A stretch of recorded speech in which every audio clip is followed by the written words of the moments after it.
Like the Starks, the blood of House Bolton runs back to the first men. Singers call those times the Age of Heroes, a mask for a savage world that bred savage men. The Lannisters swindled their enemies, the Storm Kings hammered them, and the Starks cut off their heads. In such company as this, were the Boltons really so indelicate?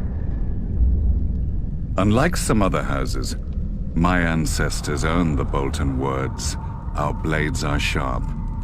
They passed down not a Valyrian greatsword, but a knife, honed and thin enough to fit between the topmost layer of skin and the tissue below, and peel. For as we all learned as children, a naked man has few secrets, a flayed man none. In those dark days, they say that some of my more willful forebearers would even wear their enemies' skins as cloaks. But no such tokens remain, if they ever existed. Certainly not hanging in some secret room in the Dreadfort, as old wives and fools insist. I suspect my house itself was responsible for spreading such rumors in the first place.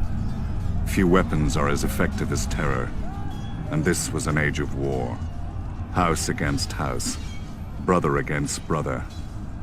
The Iron Men were on the rise, and never far from our shores. We must have seemed ripe for the taking, too busy fighting each other to deal with the raiders as they deserved. Thus the Starks took it upon themselves to unify the North, under them. They drove the pirates out of White Knife and claimed the eastern coast, and married the Marsh King's daughter for the neck. The Stark wrestled for Bear Island and won. Or so they say. Silly stories. Blood and Steel won the North, and the Starks had the most of both. After years of war, my ancestors gave up their barbaric practices and bent the knee to their new kings. Thus House Bolton became what we are today, loyal bannermen and staunch ally to the Starks, and the second greatest house in the North.